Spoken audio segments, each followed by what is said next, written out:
So ayun guys, pagdating naman sa content, kapag gusto mo mag-vlog, marami namang content na pwede mong gawin.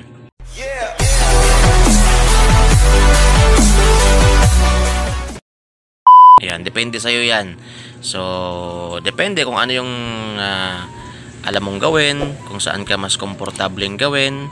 Yan, kung ano talaga yung gusto mong i-share sa mga viewers. So, depende yan. So, kung marunong kang mag-drawing, pwede kang mag-drawing vlog. Diba? Kung mahilig ka mag-travel, pwede kang mag-travel vlog. Yan, kung mahilig ka sa kumain sa labas, yan, magpakita ng kung ano-ano sa about sa buhay mo, pwede kang mag lifestyle vlog.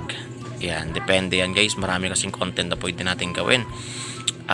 Kung ano lang yung basta alam mo na makapag-share ka sa tao ng isang kaalaman, yan, go mo yan. Kasi ako mga boss, nakita nyo naman yung vlog ko, wala talaga akong sariling content na tinatawag. So nag-umpisa kasi ako guys sa random vlog lang po talaga yung ginagawa ko. Kung ano lang talaga yung maisipan kong gawin, yun yung binablog ko. Halimbawa may nakita akong isang bagay, yan, pag-iisipan ko yan ng concept kung paano ko yan ibablog, yan, ng kahit 5 minutes lang. So yun, ibinablog ko na yan. Kung ano lang yung makikita ko, yung nakikita nyo naman, kung ano-ano lang ginagawa ko. Gumagawa ko ng lason sa daga, gumagawa ko ng vlog kung paano magsaing ng bigas, gumagawa ko ng vlog ng mga tutorial, yan. Sa nauna kong channel guys, yung Nel Jabayon TV, yun, nag-tutorial akong naggitara ako, kumanta ako, lahat-lahat ginagawa ko. Random vlog yung tawag dun guys. So hindi ka nakapokus dun sa isa lang na concept, kumbaga halos halo-halo, parang ganun. So, pero mas maganda din na meron ka sanang sariling content talaga na parang signature mo na matatandaan ka talaga ng mga viewers na yun yung content mo talaga, yun yung ginagawa mo. For example, halimbawa, kagaya ng kay Paulo Tomenes, yung Okay Shoes. So, yung vlog niya lahat, nakadepende lang talaga dun sa Okay Shoes lang talaga. So, lahat ng vlog niya ay about sa Okay Shoes. Yan, like for example, Kung TV. Yan, si Kung TV ay nakapokus siya doon sa mga pagpapatawa. Yan, lahat ng content ni Kung TV ay matatawa ka talaga kapag pinanood mo. Dahil yun yung naging niya, content niya, kumbaga comedy. Yun yung mga content na tinatawag. So, sino pa? Si Red for Speed, mga boss, yung parang yung motovlogging. Yan, so yun, nakapokus din po siya sa motor. Yan, so gumagala siya, nagbablog siya habang nagmamotor. Yan, motovlogging tawag dun guys. So ano pa? Cooking. Yan, kung mahilig kang magluto, pwede kang set up mo yung camera sa pinaglulutuan mo. Yan, i-share mo yung mga kaalaman mo about sa pagluluto. Yan, ano yung mga ingredients. Yan, magturo ka ng pagluluto. Yan, ano pa? Ang daming content guys na pwede natin gawin. So kung ikaw, kahit mekaniko nga ngayon, nagbablog na. Yan, kung paano magkumpuni ng mga makina, ano yung mga gagawin pag may sirang ganito, mga ganyan-ganyan. Depende yan guys. Mag-share ka lang ng kaalaman mo dito sa social media. Alam naman natin na kahit sino naman pwede mag-social media ngayon. So walang bawal ngayon guys.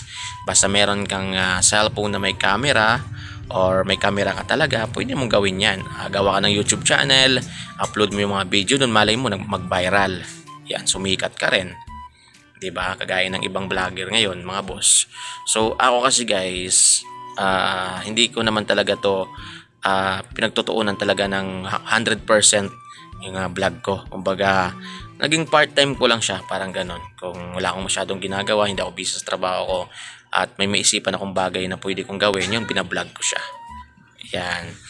Kasi nga random vlog naman yung yung content ko. So hindi naman ako nakapokus doon sa isang bagay lang. So mas doon kasi ako nasanay guys kung ano lang gusto kong i-share, kung ano lang makikita ko na pwede kong i-share sa mga viewers ko, yun lang talaga yung sinishare ko.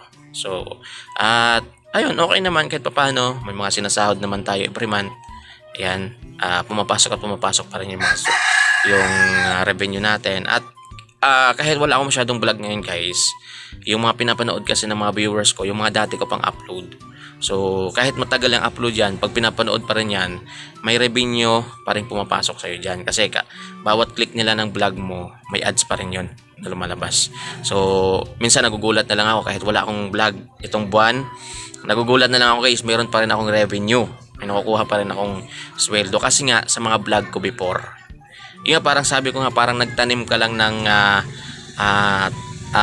prutas na habang tumatagal at bumbunga, umaanik at umaanik ka. Parang ganun yung video guys. Kaya kayo, kung hindi man mag-viral yung video nyo ngayon, malay natin in the next month, yan, in the next 2 months mag-viral po siya. Like sa isa kong video guys na hindi ko talaga in-expect na ngayon mag 1 million views na yata. Ayun, magdadami talaga yung views ng video na yan. So nung unang upload ko, hindi naman siya nag-boom. Kumbaga ano lang, paunti-unti lang. Matagal. Ilang buwan din po siya bago pumutok yung vlog na yun guys. At doon talaga ako nakakuha ng medyo malaking revenue. So yun guys, yung mga idea na pwede mong gawin kapag gusto mo mag-vlog. Yan, motovlogging, cooking, lifestyle, travel vlog. Yan, kahit ano lang, kung ano may isipan mong gawin, di ba? Tapos upload mo sa social media, wag kang mahiya. Yan, wag kang mahiya kasi lahat naman tayo ngayon nagso-social media naman.